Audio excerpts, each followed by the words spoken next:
Hi everyone, and welcome to another video designed to help you answer the most commonly asked interview questions. In this particular video, we're going to look at answering behavioural questions. The first thing we need to think about is why are we being asked these kinds of questions? The second thing is what specifically does our potential employer want to hear from us? And thirdly, how do we construct an effective answer to these kinds of questions? So let's jump straight back into the why then. Why are we asked behavioural questions? Well, what are behavioural questions?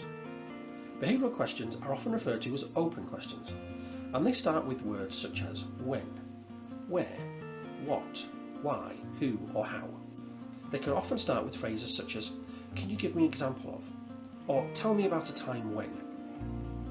Your potential employer is trying to learn a little bit more about you, so they're giving you the opportunity to show that you have learned something from your previous experiences. That's what they want from you, basically. They want examples. They want you to be able to demonstrate that you have done particular things before. Remember where you are. You're at a job interview. You're attempting to build rapport. So what they don't want to hear is regurgitated facts or statistics or lists of things. Essentially, they want you to be able to tell them a story.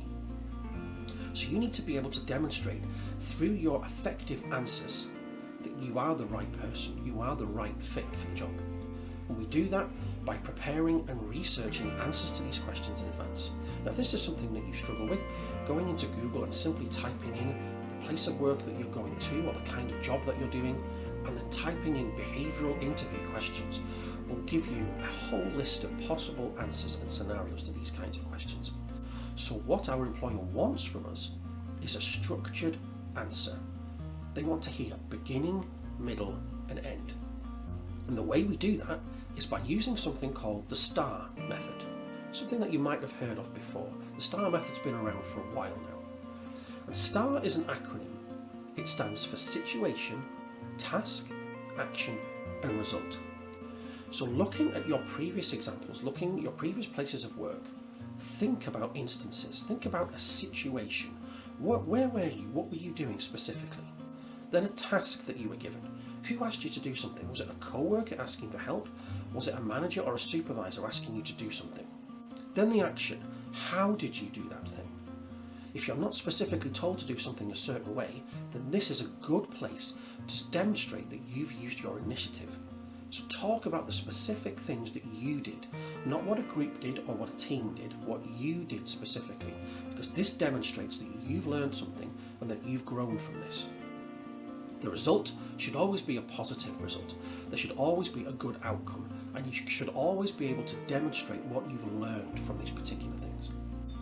So as a quick example, something along the lines of, I was working in a warehouse, it was pouring down with rain and the forklift driver was having difficulty unloading a couple of wagons outside. He was dropping everything just on the inside of the door to the warehouse and I couldn't do my job. So as I had a forklift license, I jumped on the other forklift and I helped them to unload both vehicles. We got everything put away together and in time. The vehicles left on time, the business was closed down on time, and my co-worker was really happy with the fact that I'd helped him, and he actually spoke to my boss, and as a result of that, I was given an Employee of the Month award. And I suppose what I've learned from that is, yes, it's important to be able to do our own jobs, but sometimes using our initiative helps everybody else in the workplace too. That's a really good response to that kind of question. I know this has been a short video, but if you need any more information, if perhaps you haven't got what you wanted from this video, my information is on the screen right now. Contact me and let me know. Thank you for listening and look out for the next video.